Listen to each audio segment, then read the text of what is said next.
Lapor Raden, pengawal Soko Kembang Tanjung menghadap.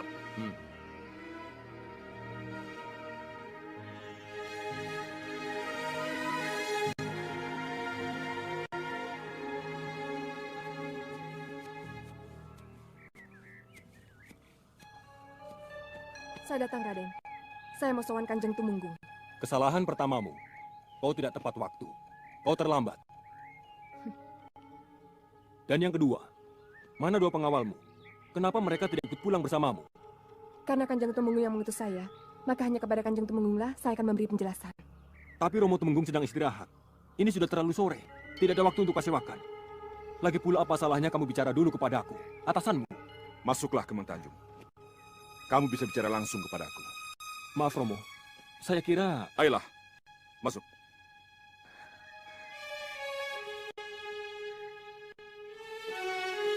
Apa yang terjadi sehingga kamu sampai datang terlambat?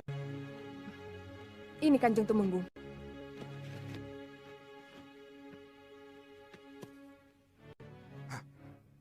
Untuk apa kau tunjukkan barang-barang itu kepadaku? Setelah lama menghilang, Kembang Tanjung akhirnya kembali ke Katumenggungan. Namun, perjalanan pulangnya tidak berjalan mulus. Di tengah jalan, ia dihadang oleh Raden Sombo, yang penuh amarah dan menuntut penjelasan atas kepergiannya selama ini. Meski di bawah tekanan, Kembang Tanjung memilih diam. Sikap bungkamnya semakin memancing kemarahan Raden Sombo, hingga situasi nyaris memanas. Beruntung, Sang Tumenggung tiba di saat genting, langsung memerintahkan Kembang Tanjung masuk ke dalam kedaton untuk memberikan penjelasan.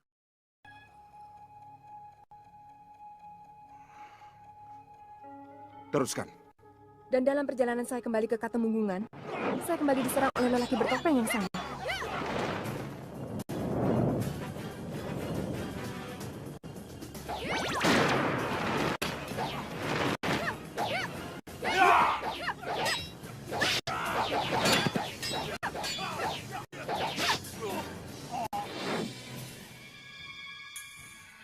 Topeng ini memang bisa ditemukan di mana-mana. Tetapi ikat kepala dan ikat pinggang seperti ini, hanya prajurit Katumenggungan yang punya.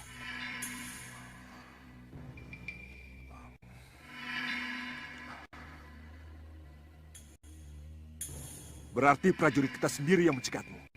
Satu lagi Gusti Tumenggung. Seorang pendekar kenes yang konon terkenal dengan nama pendekar pesona.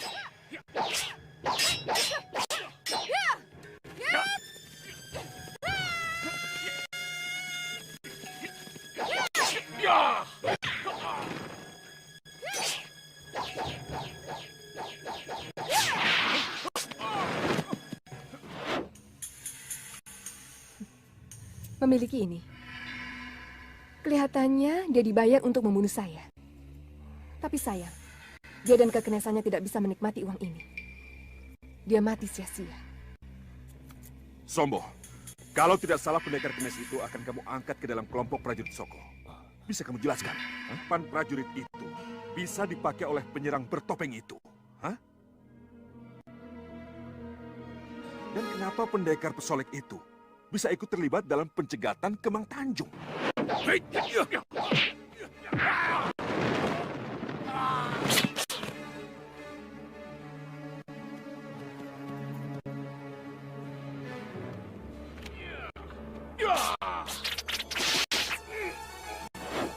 Saya kira apa yang disodorkan oleh Kembang Tanjung itu tidak membuktikan apa-apa, Romo. Tidak ada prajurit yang meninggalkan Katumenggungan. Dan tidak ada prajurit Katumenggungan yang berada di luar Katumenggungan. Apa mereka bukan berasal dari para juara adu tanding calon prajurit Katumenggungan? Kenapa kau Di hadapan Tumenggung, Kembang Tanjung akhirnya membeberkan bukti-bukti yang dibawanya, sebuah topeng, ikat pinggang milik Kaku Temenggungan, dan sejumlah uang yang ternyata untuk menyewa seorang pembunuh bayaran bernama Pendekar Bersolek. Fakta ini mengguncang Tumenggung. Dengan suara tegas, Kembang Tanjung mulai mengungkap kisahnya, termasuk pertemuannya dengan Seto Satrio. Penjelasannya membuka rahasia besar, konflik dengan Kaku Temenggungan tak lagi bisa dihindarkan. Masih bisa kamu jawab pertanyaan itu, Kembang Tanjung? Ini Kanjeng.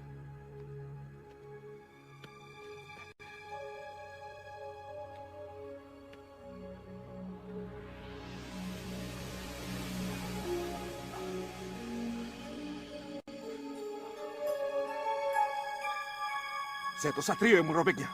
Iya Kanjeng Tumenggung. Kurang ajar anak itu. Aku yang akan datang sendiri mengajarnya. Saya juga ikut panas, Romo. Dada saya bergetar mendengar penjelasan Kembang Tanjung. Benarkah Seto Satrio berani merobek surat yang telah Romo kirimkan itu? Ini benar-benar kurang ajar, Romo. Ini menentang perang namanya. Tetapi, mohon Romo menyimak sebentar.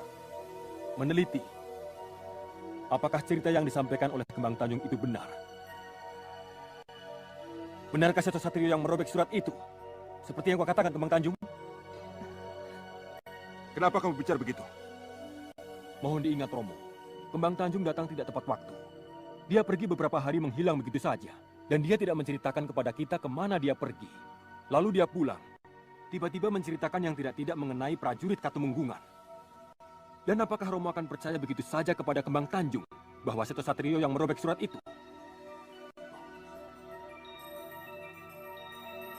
Kalau aku percaya, apa kamu keberatan? Saya tidak mengerti, Romo. Kenapa Romo begitu mudah percaya pada orang baru ini, Romo? Kenapa Romo lebih percaya kepada Kembang Tanjung daripada kepada putra sendiri? Saya, Sombo. Karena semua yang dikatakan Kembang Tanjung itu benar. Saya saksinya. Kalau Raden Seto Satrio merobek surat dan menantang perang. Bagus Toro Dipo. Kenapa ada di sini? Dan kenapa kau bisa masuk tanpa melewati penjagaan? Ini semua berkat Kanjeng Ratu Kidul dan Senopati Cunumanik yang mengantarkan saya. Ya, tahu-tahu sudah ada Tapi di saya sini. tidak mau ada orang lain ikut campur urusan saya. Kembang Tanjung, saya sudah katakan berkali-kali. Kalau saya juga punya Urusan apa? Apa perlu kamu tahu? Hei, tolong tenang. Kalian pikir kalian ini siapa? Kenapa kalian bicara sendiri dan tidak mengindahkan sedikit pun sopan santun? Apa kalian lupa? Kalian sedang berhadapan dengan siapa?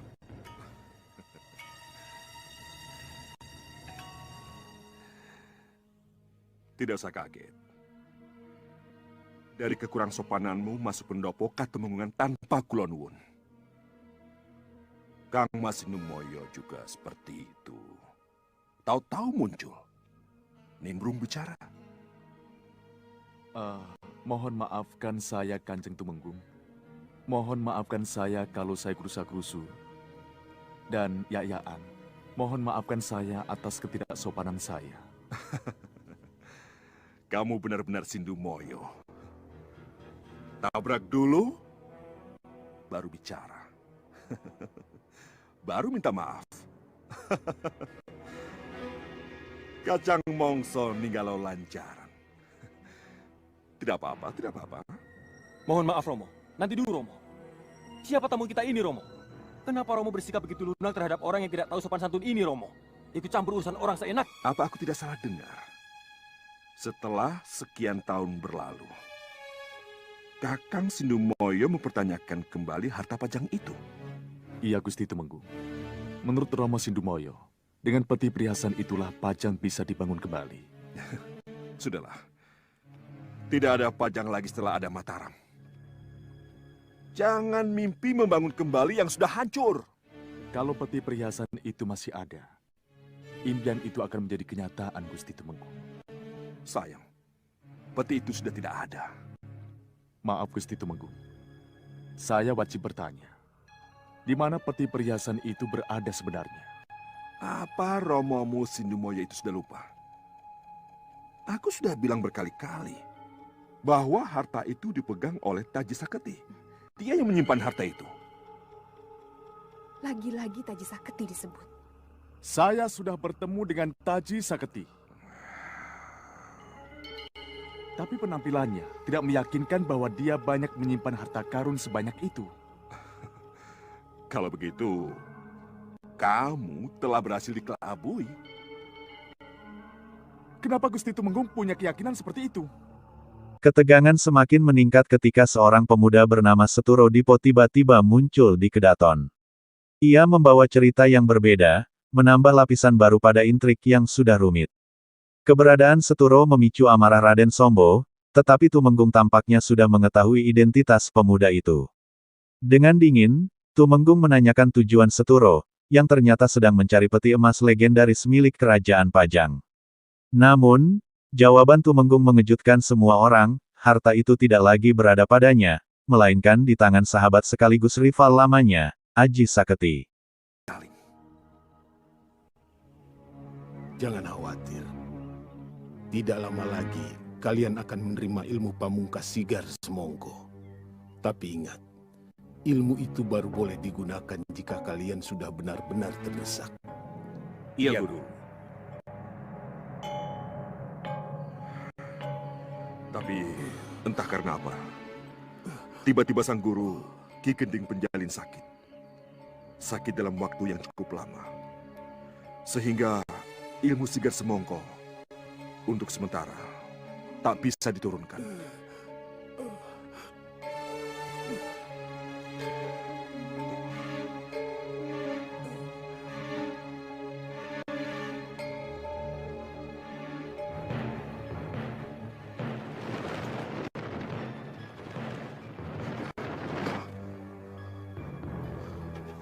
Tidak sabar menunggu guru yang sakit. Aku memilih terjun ke dunia keprajuritan. Kelebihan ilmu kanuragan yang kuperoleh dari Ki Gending Penjalin menyebabkan bukan saja diterimanya aku sebagai prajurit, tetapi dalam waktu singkat, aku sudah diangkat sebagai kepala keamanan Keraton Pajang.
Selang beberapa waktu kemudian, Taji Saketi mengikuti jejakku.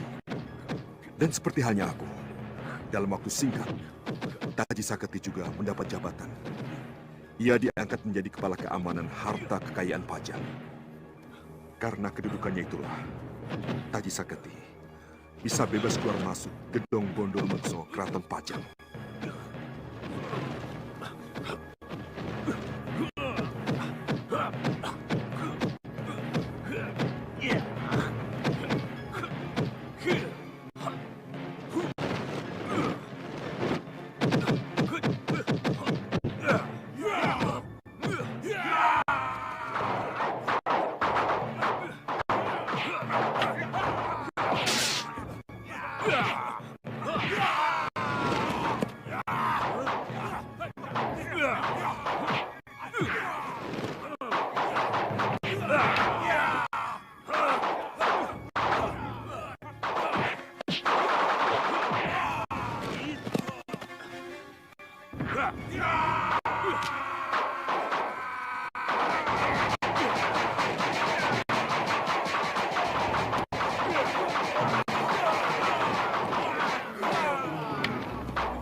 Dan begitulah, Ayo, ketika pecah perang Ayo, antara cepat. Pajang dengan Mataram, ayo Taji cepat. Saketi yang seharusnya menjaga keamanan kekayaan Pajang justru mencuri peti harta yang seharusnya dijaganya itu. Ketika perang Pajang Mataram meletus, harta kerajaan menjadi rebutan.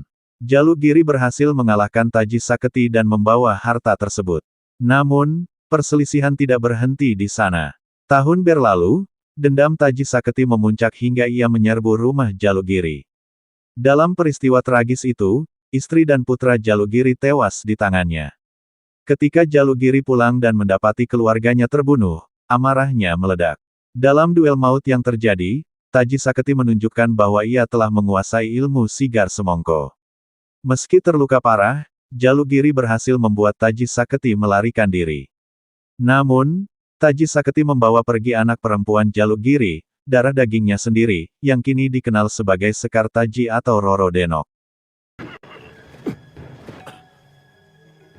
Kembalikan. Jalugiri, lihat kenyataan. Pajang akan hancur. Apa salahnya? Tidak.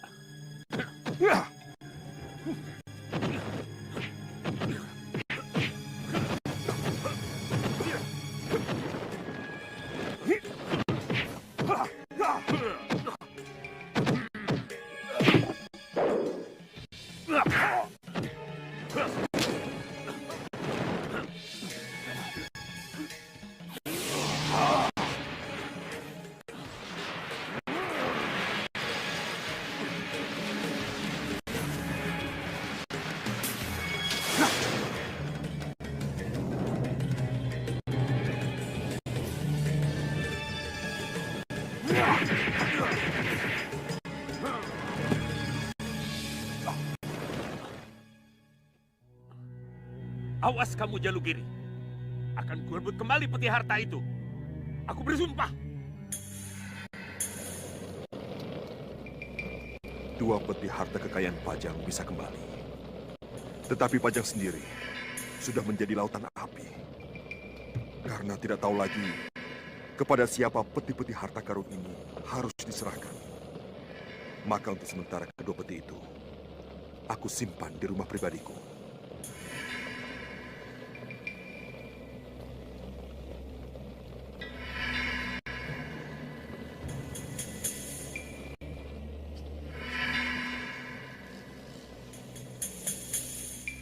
Untuk beberapa lamanya, dua peti harta kekayaan Pajang itu tersimpan rapi, menunggu untuk diserahkan pada ahli waris yang berhak.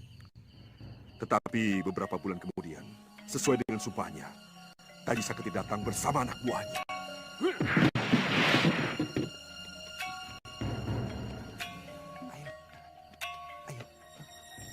Kakang Taji Saketi?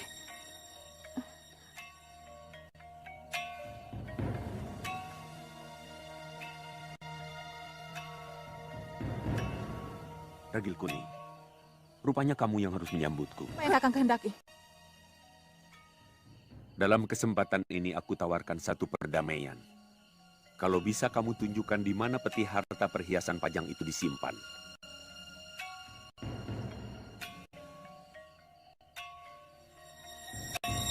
Maka kita bisa bersatu dan membangun Pajang baru. Saya raja, kamu ratunya. Aku tidak tahu menau tentang peti itu, Kakang Taji Saketi. Kalau kamu menolak menunjukkan saya, terpaksa akan kubunuh kamu. Apapun yang akan kamu lakukan, aku tidak tahu sama sekali dengan peti-peti yang kau maksudkan. Geledah, obrak-abrik rumah ini, dan cari sampai dapat peti-peti itu. Cepat! Tidak, kalian tidak berhak masuk. Lepaskan saya. Lepaskan. Diam! Ibu. Ya. Ya. Joko. Joko. Joko. Anakku Joko.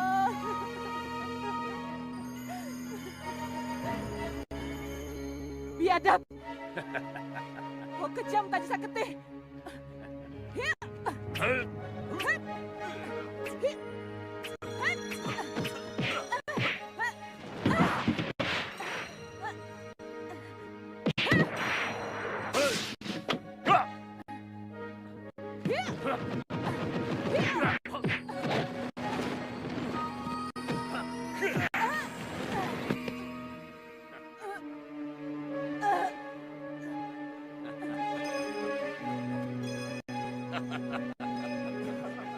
Peti sudah kami temukan, Raden.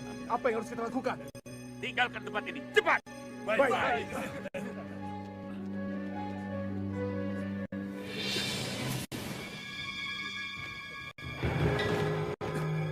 Tunggu!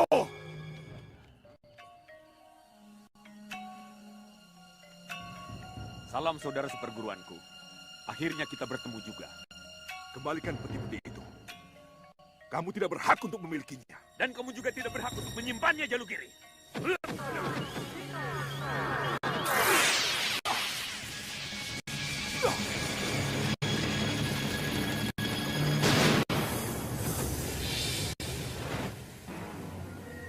Sigar Semongko. Jangan kaget, Jalugiri. Ilmu Sigar Semongko sudah aku dapatkan. Dan jangan kaget, kalau ilmu itu hanya diturunkan padaku dan gelap ngampar. Tapi keadaan guru, ia masih sakit. Jika benar ia menurunkan ilmu itu, akan membahayakan jiwanya. Tidak ada salahnya kan? Jika kupaksa guru segera menurunkan ilmu langkahnya itu pada kami sebelum ajalnya tiba. Kurang ajar. Berarti guru telah... Apa pedulimu?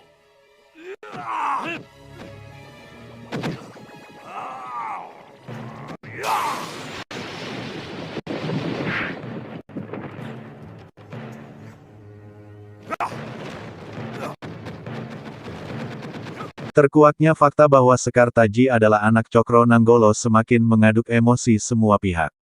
Konflik yang awalnya soal harta dan kekuasaan kini berubah menjadi pusaran dendam, cinta, dan pengkhianatan. Di hadapan semua kebenaran yang mencuat, setiap tokoh harus memilih, apakah akan tenggelam dalam balas dendam, atau melepaskan beban masa lalu demi mengakhiri lingkaran kelam yang tiada ujung.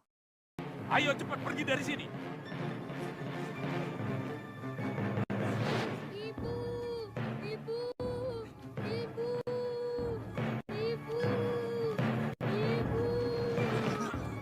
Mau kemana kamu?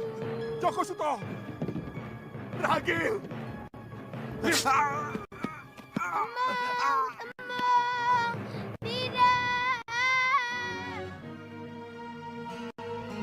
Ragil! Joko! Joko! Tidak! Joko Suto! Ragil! Tidak! Tidak! Joko! Joko! Ragil! Ragil!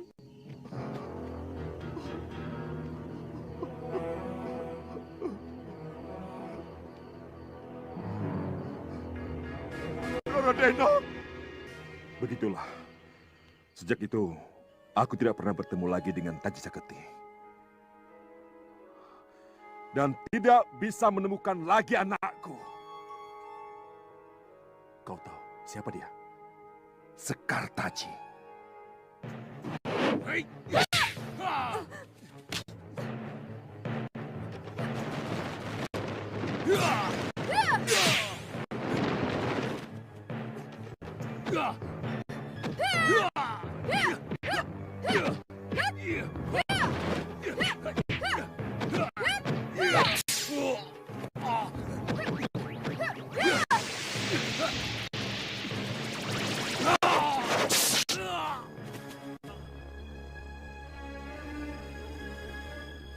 Saya Bagus Torodipo, Kembang Tanjung. Kembang Tanjung. Bukannya Sekar Taji? Sekar Taji. Iya. Sekar Taji. Atau yang biasa dipanggil oleh ibundanya dengan nama Rorodenok. Rorodenok. Iya. Rorodenok yang bisa diselamatkan oleh tembong saat itu. Kalau begitu, akulah bocah perempuan yang dimaksud itu.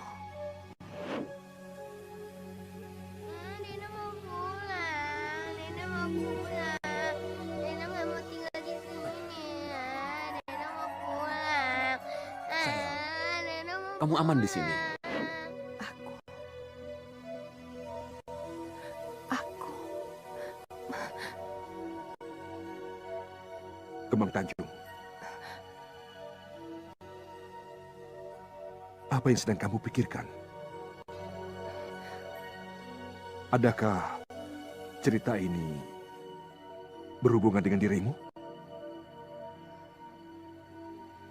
Sayalah Lorodeno.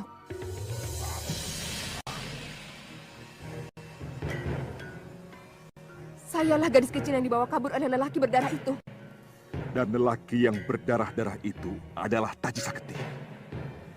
Taji Saketi terkena oleh pukulan jari Sahitoku.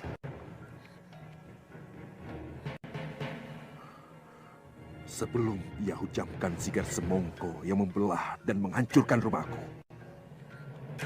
Kalau begitu Gusti Temunggung adalah Jalugiri. Romo saya sendiri. Ya, Kenapa harus aku? Kenapa harus aku yang menerima kenyataan seperti ini? Kenapa?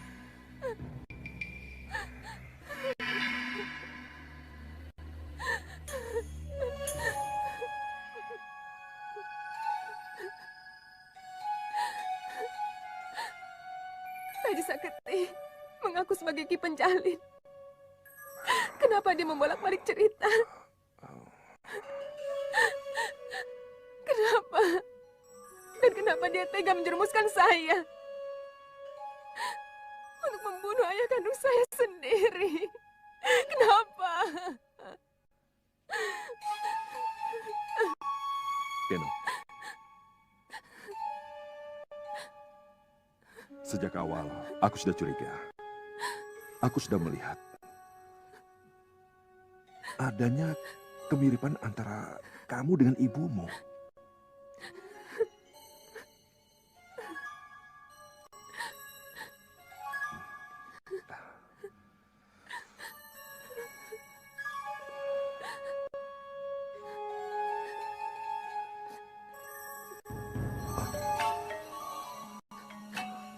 Ini, ibumu juga punya tanda seperti ini.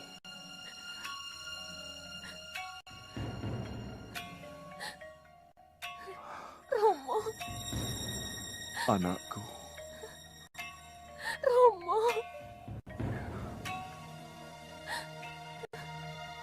anakku.